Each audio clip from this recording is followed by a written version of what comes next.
With me on the line this afternoon, I've got Capital Network's Ed Stacey. Ed, good afternoon. Good afternoon. A reminder for Ed's full report, click on the eye on the top right-hand corner of your screen. Sumo Group, Ed, I had the team, Carl Cavers and David Wilton here in the studio a couple of days back. Just to kick us off with, give us a quick reminder, tell us a bit more detail about what they do, Ed. Yes, Sumo Group is in the video games industry and also a bit of entertainment industry.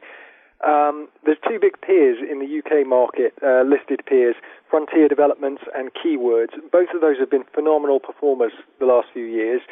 Sumo Group IPO'd back in December, so we thought it'd be interesting to talk about and think about, could Sumo Group be a similar performer as the peers? What they do is creative and development services. So the biggest revenue source is acting as a co-developer and or turnkey developer. They've worked with the likes of Sony, Microsoft, Sega, EA Games, so all the big names in the industry. Now, obviously, it's a big growth industry. We've got some details of that industry growth in our report. But also, Sumo Group has grown faster than the end markets. They're gaining market share within a growing market. So I think it's an exciting prospect. As you mentioned there, Ed, they IPO'd back in December, so their latest set of results out in April, their debut numbers. By the looks, off to a pretty good start. Yes, the debut results beating expectations, revenue and earnings. And it looks like the analysts have been raising their forecasts for 2018. So strong results. Key highlight for us is the revenue growth, 40% revenue growth year on year, and that includes 33% organic growth plus the contribution from the acquisition of Atom Hawk. And I think it's worth mentioning, potentially, I think they could do more acquisitions going forward. We haven't put those into our forecasts, but potentially acquisitions are yet a further source of more growth. And as well as the revenue growth, they reported strong profit margin, cash generative.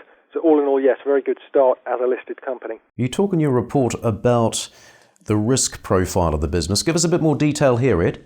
Yeah, we wanted to focus on that because often you think of these strong growth plays as being inherently risky. But the interesting thing here is that Sumo Group gets most of its revenue from developer fees. So that's the fees paid to them by the likes of Sony, Sega, etc. And this means two things. Firstly, they're getting paid for the work regardless of the eventual commercial success of the game. Now, obviously, they've had a lot of big successful games they've been involved in, but you're not depending on hoping for the next big hit to come along for Sumo Group.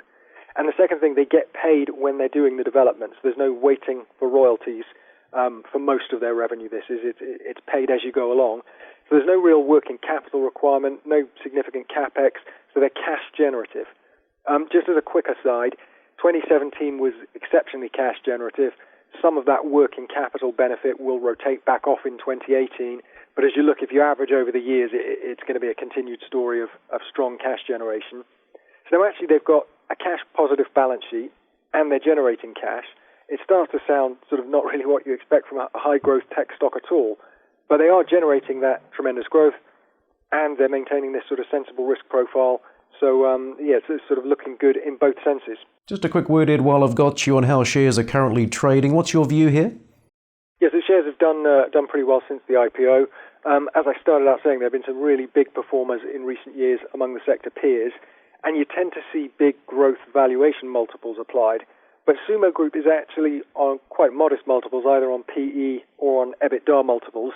Some details of that in our report also. But so the conclusion, you'd say, well, you're strong growth, a sensible risk profile, cash generative, and it's on reasonable valuation multiples compared to the peers. So ticks a lot of boxes for us, Sumo Group.